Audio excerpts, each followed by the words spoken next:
Latest mula sa Malacanang, Aris 14. Let Narciso please come in. Miss Let.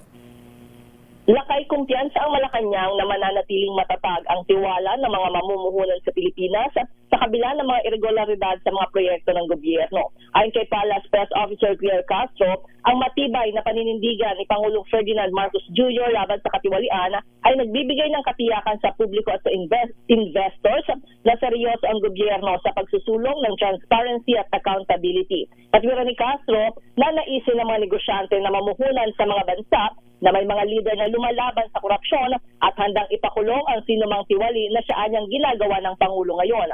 Dagdag pa nito, ang tapang ng Pangulo sa paglantad ng mga irregularidad kahit pa sa loob ng kanyang administrasyon ay nagpapakita ng sinseridad sa paglilinis ng gobyerno. Binigyan din ng palasyo na si Pangulong Marcos ang kauna-unahang presidente na nagpa-imbestiga sa malawakang anomalya sa mga proyekto kahit na ito ay nasa ilalim ng kanyang termino. Lakay? Yan, yung issue kay Manong Chavit, anong sabi ng Pangulo? Siya ba ay sasampahan ng inciting to sedition? Si Presidente Lakay, si Presidente mismo wala siyang binibigay pang pahayag patungkol dyan. Pero kahapon doon sa briefing ay sinabi ni Jose Castro na pag-aaralan na yung ginawa ni Manong Chavit, ayan ang dating gobernador na nang hikayat Lakay ng mga kabataan na sumama dun sa revolusyon laban sa gobyerno. Ayan, well, in fairness kay Manong Chavit, hindi naman revolusyon sa gobyerno, revolusyon laban sa korupsyon. Parang ganun yung sinabi ni Manong Chavit eh. Ayan, anyway. Oo, Lakay.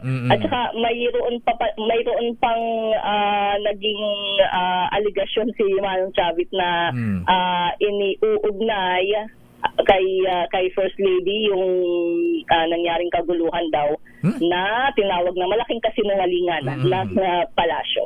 O naman, sino naman ang gagawang kalokohan, susunugin mo yung sarili mong bahay. Parang ganun dating yan. Anyway, pero malupit yung sinabi ni Secretary John Vic Remulla, ha? Abay yung mga black search, yung mga nanggulo, ha? Naghagis ng bato, ayan, molotov bomb, ayan. Pinagbabayaran pala ng 3,000. Alang ya, ano, ha? Wow. Anyway, hintayin natin kung ano ang... Patuloy pa yung investigation Lakay. Yes, so ano yung schedule ng presidente ngayon na Miss Let? Naghihintay pa kami Lakay ng kanyang schedule dahil may kasi kahapon nabanggit na pupunta siya ng NDRRMC pero wala pang confirmation sa mga sandaling ito. So mag-aabang tayo Lakay. Okay nga Rod, maraming salamat Leta Narciso. Ito si Leta Narciso para sa DZRH. Una sa Pilipinas, una sa Pilipino. Ang ating reporter sa Malacanang, Leta Narciso.